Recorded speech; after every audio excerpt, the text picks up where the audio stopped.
Hey, what's up mga kaballers? Maligayang pagbabalik sa aking channel. Halina't pag-usapan natin ang balitang Lauri Markkanen sa Warriors babagsak at ang balitang Dallas Mavericks mas kakatakutan.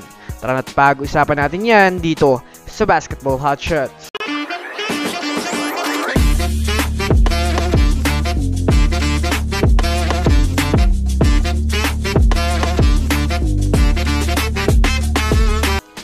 Una nga muna tayong dumako mga kaballers sa balita patungkol sa mas lumakas nga daw ang kupunan ng Dallas Mavericks ngayon.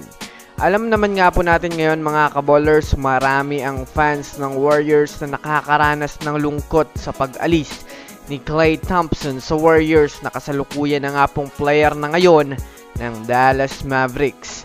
Sa nangyaring pagsali nga po mga kaballers ni KT11 sa Mavericks ay marami ng mga fans ang excited dahil sa mabubuong Big 3 na Kyrie Irving, Luka Doncic at Klay Thompson. Magkakaroon na nga po mga kaballers ang Dallas ngayon ng spot-up shooter na mapapasahan ni Luka at Kyrie ng kick-out pass. Ayon nga po sa mga usapan ng mga NBA analysts, mas magiging malakas nga daw ang Mavs pagdating sa opensa. Maaari rin nga daw nakatakutan ng Mavericks pagdating sa 3-point shooting.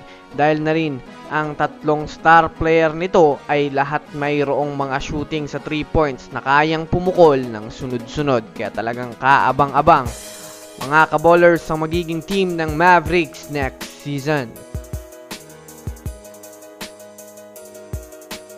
Samantala, dito naman tayo dumako mga kaballers sa balita patungkol sa kupunan ng Golden State Warriors.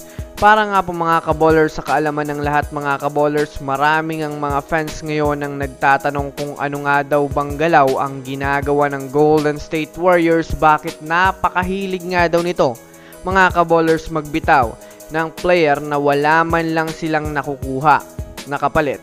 Well, ayon nga po sa inilabas na balita ni Adrian Wojnarowski, bumebuelo nga daw mga kaballers ang GSW para magkaroon ng bigating superstar na magpifit sa kanilang team. Kagaya na lamang sa inilabas na balita kanina mga kaballers na tinatarget nga ng Warriors itong si Lauri Markkanen ng Utah Jazz. Kaya naman sa naging pahayag nga po mga kaballers ni Lauri Markkanen, kung pipili nga daw siya ng team na maaari nga niyang salihan, ay gusto nga daw niyang mapunta sa kupunan na magbibigay sa kanya ng oportunidad na magkampiyon at maturuan pa siya ng ibang karagdagang kaalaman sa laruan ng NBA. Kung susumadayin natin mga kaballers, kapag napunta nga po itong si Lauri Markkanen sa GSW ay mas lalakas pa nga po ang Warriors pagdating sa front court at sa opensa. Makakabuo nga po sila mga kaballers ng malakas na starting 5 at matuturuan pa siya ni Stephen Curry ng mga karagdagang kaalaman pagdating sa laruan. Kaya ano sa tingin nyo mga kaballers? I-comment nyo na yan